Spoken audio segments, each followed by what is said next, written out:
Happy New Year! Welcome to FRCmedia News for Thursday, January 5th, 2017. I'm Keith Tebow.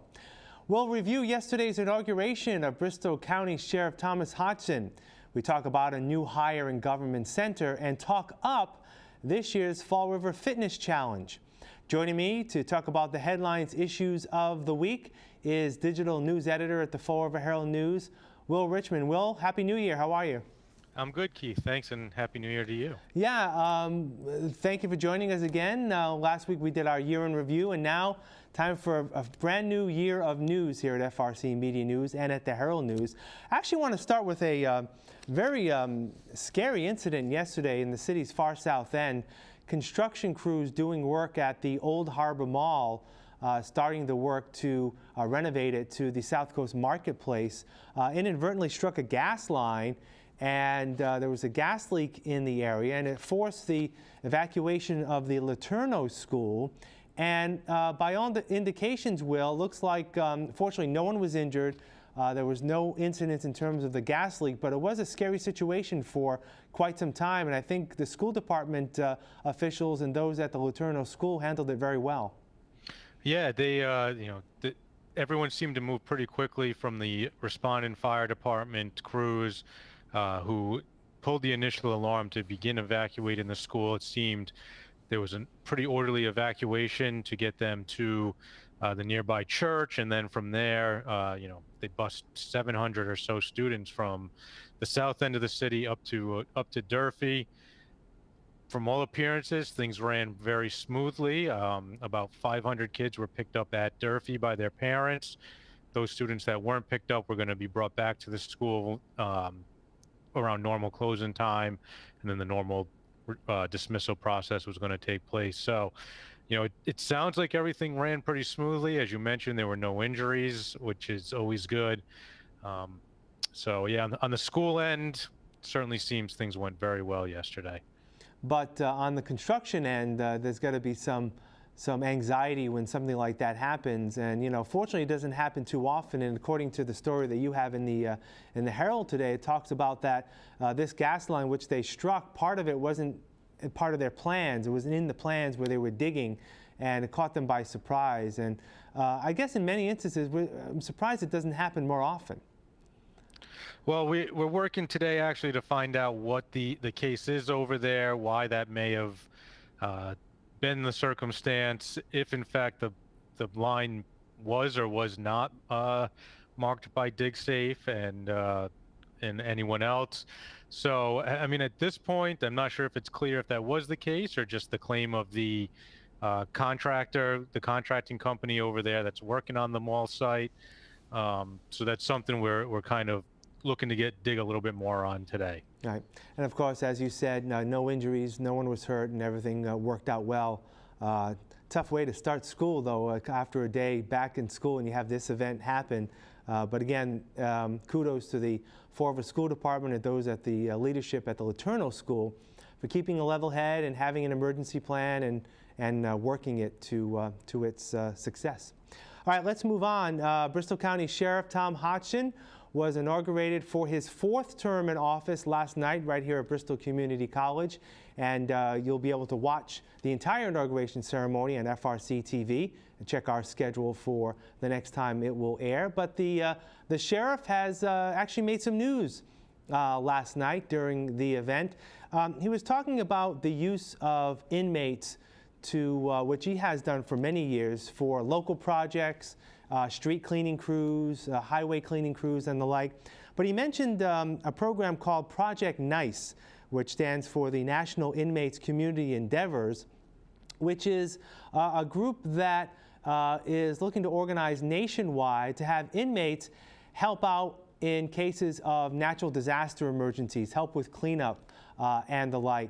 But last night, the sheriff made news in taking it a step further in helping out the United States and incoming President Donald Trump. Let's hear from the sheriff. Project NICE extends beyond rebuilding cities and towns to nationwide projects that have a positive impact on our communities and our public safety. Projects like President-elect Donald Trump's border wall. That's why today I'm making a formal offer to President-elect Trump that inmates from Bristol County and others from across the nation through Project Nice will help build that wall. I can think of no other project that would have such a positive impact on our inmates and our country than building this wall. Aside from learning and perfecting construction skills, the symbolism of these inmates building a wall to prevent crime in communities around the country and to preserve jobs and work opportunities for them and other Americans upon their release can be very powerful.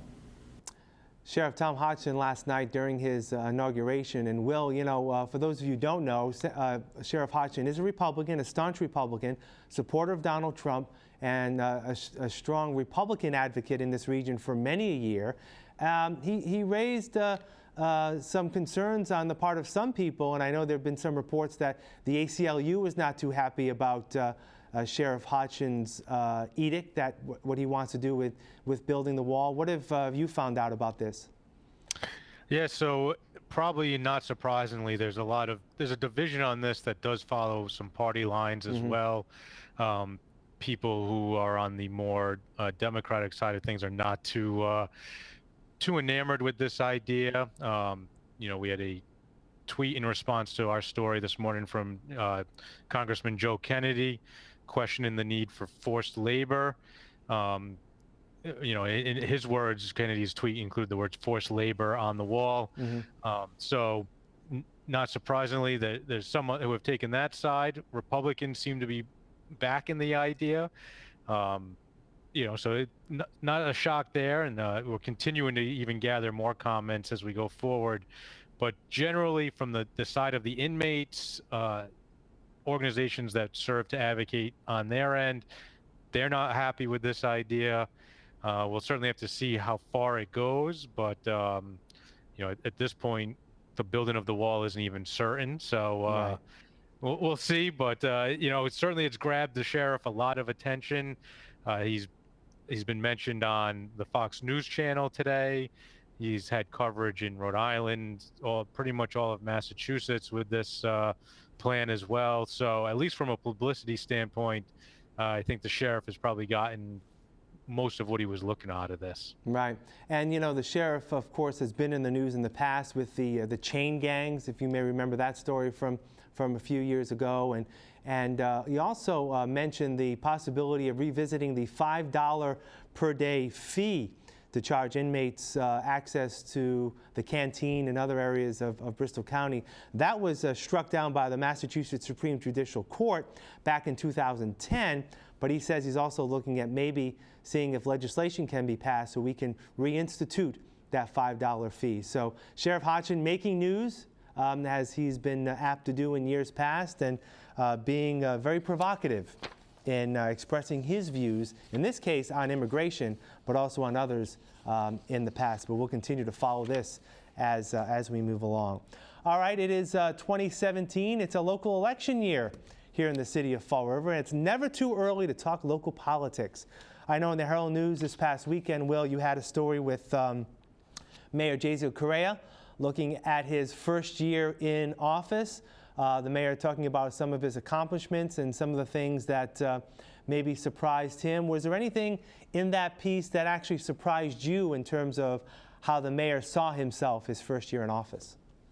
Well, I thought it was interesting that he's sort of the way he's learning the work balance that comes with the mayor's position.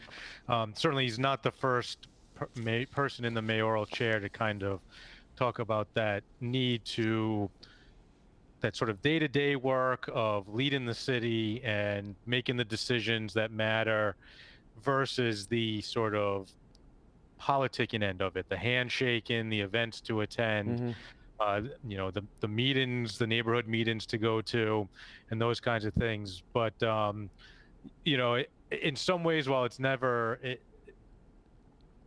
the first time a mayor has said that, it's always interesting that how much of that split is involved. Really does take mayors by surprise. You know, I think a lot of them think of, they're going to get into office, they're going to roll up their sleeves, they're going to sit at their desk or sit at the conference table and it's going to be work, work, work, and then you start getting the requests to appear at the Little League banquets or the fundraisers or various events, and that starts peeling away the hours, the work time, and that kind of thing. So that was one of the interesting things that stuck out on my end. Certainly 1 year of one term is not a ton of time to get a lot of work done. So, we'll see where he goes. Like you said, the election starts right back up. So he's got to now work with certainly an eye towards re-election as well. Right, and he already has indicated that he's going to be running again for re-election for mayor this year. And one of the, since the election of 2015, immediately you hear people about who may run in 2017. And the Herald News has an article today about City Councilor Linda Pereira on a couple of issues. One was asked about whether she have any interest in running for mayor. She has been bantied about as a potential candidate this year. And politically correct, she says that right now she's weighing all options and has not decided what she wants to do. That's going to be a family decision going forward. But the other issue about Councilor Pereira is the fact that she's actually serving in her capacity as city councilor this year in 2017 for no pay, and that goes back to her retiring from the district attorney's office. Tell us about how that plays out. Yeah, sure. Due to state retirement laws, there's a separation required from when you work in a government public job to working in another and collecting pay. So that would mean while she is allowed to continue serving on the city council, she cannot collect pay for the year. There's a 1 year gap that's required. So this is she's going to remain. She won't step down from the council for the year or anything like that. But certainly it does free her up to run for re-election because she did retire officially on December 31st. That means by the next, whether she runs for city council or should run for mayor and is successful, that next term wouldn't start until after the new year starts in 2018, which clears that 1 year period and should be free to serve, at will. Yeah, and she says she's actually fine with that fact, that she's here to serve the people and she wants to complete her term in office. So congratulations to Linda Pereira on her retirement. All right, Will, what's coming up at the Herald News over the next few days? Sure. This weekend, we're going to be taking a look at the future of Brayton Point and what it means with the looming closure coming in May of this year. It appears that still remains on track, so we've got some info going there. And then again, we'll have full follows on both Sheriff Hodgson's announcement and the situation at the New Harbor Mall and Laterno School as well. All right, very good, Will. We'll talk to you again next week. All right, have a good weekend, Keith. We'll have more FRC Media News right after this. Here are some job descriptions on the latest hot jobs list from the Fall River Career Center. Ultrasound technologist. Charlton Memorial Hospital is seeking a full-time ultrasound technologist to operate a sonographic scanner to create images of patients' internal organs. Certification from the American Registry of Diagnostic Medical Sonography is required. Job number 833-4089. Protective Service Worker. Bristol Elder Services, located at 1 Father de Valleys Boulevard, is looking for a full-time protective service worker to investigate reports of elder abuse, assess risk, and develop service plans to alleviate abuse. Job number 833-5790. General Manager. U-Haul Moving and Storage Center, located at 1030 Pleasant Street in Fall River, is seeking a full-time general manager with management experience in the retail service industry. Excellent written and verbal communication skills with a valid driver's license is required. Job number 832-8555. Rehab Care of Fall River is looking to fulfill the following positions. Dietary cook, job number 833-4072. Occupational therapist, job number 831-6317. speech-language pathologist, job number 831-6295. Physical therapist, job number 831-6318.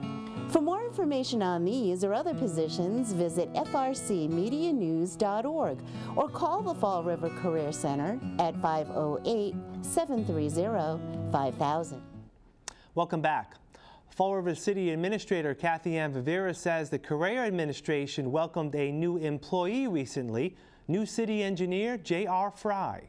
We're very fortunate to have him. He does come from another municipality, so he's well trained in how municipal departments function, and he's extremely qualified. He is a registered professional engineer, and he's off and running, and we have very, very good initial feedback on his performance.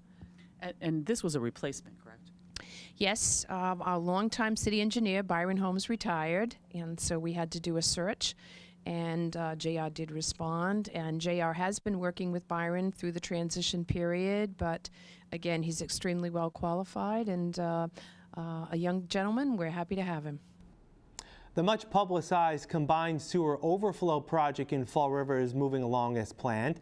City's Administrator of Public Utilities, Terry Sullivan, says the project is progressing thanks to a vote last month by the City Council providing financing for the project. Currently, we are evaluating the new integrated stormwater and sewer master plan, which was submitted to City Council last December and is actually online at the city website if anyone wants to see it. And we will be working with the City Council on future expenditures for CSO, flooding, wastewater treatment, and pump stations. We'll have more FRC Media News right after this.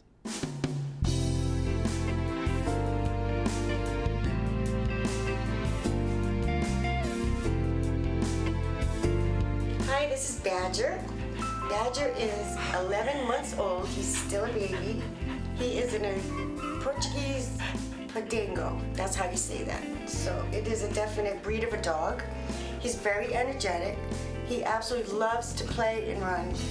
When we first got him, he actually couldn't even be led on a leash. He would just lay down and we'd have to pull him. So he's very playful now. He seems very happy. He loves everybody. He wouldn't be good for little kids, and 13 or older would be good with teenagers. He'd be fine with them. We're not sure how he is with cats, but he's great with other dogs. He loves other dogs. So there, and he's absolutely sweetheart. See that? He loves to be loved. Yes, he. So hello, this is Rascal. As you can see, Rascal has the house all to himself. He is a domestic medium hair tabby. As you can see, he has a lot of fur. He does need somebody who doesn't have any other cats, and is pretty much a nice quiet household. And if you just keep him brushed, his fur will be absolutely perfect. He is very, as you can see, he's engaged all the time. He loves to play. He likes to be pet. And he does get a little bit restless sometimes, but you'll know when he's had enough, he'll tell you. See, he's like a dog sometimes too. He does need to lose some weight. He's had this place all to himself for almost a year now, so he's been with us for quite a while. So it's time for us to try to find somebody to take him in, because we love him so much, but we know that he deserves to be in a better place. Don't you, honey? Welcome back. If you've made New Year's resolutions to lose weight and get physically fit, Fall River Recreation is offering its annual fitness challenge. Donna Mata talked in depth about this year's event with Program Director Anne Marie Holly. Why don't we talk a little bit then about what the fitness challenge encompasses? Sure. So this year we are doing a 12-week challenge. It'll kick off on January 14th with our annual health fair that we do over at Cuss Middle School. That'll have a ton of vendors, demonstrations from our fitness partners, a chance to weigh in, sign up. We'll have South Coast Hospital there doing a health screening in their van. So a really great opportunity to learn about healthy things in the city, in the greater Fall River area, and kind of check as to where you are in your health and what you need to improve on. That'll do it for this edition of FRC Media News. You can catch FRC Media News Thursday and Friday at 6 p.m. and online at our news website 24/7 at frcmedianews.org. For all of us here at FRC Media News, I'm Keith Tebow. Have a great week. We'll see you next Thursday.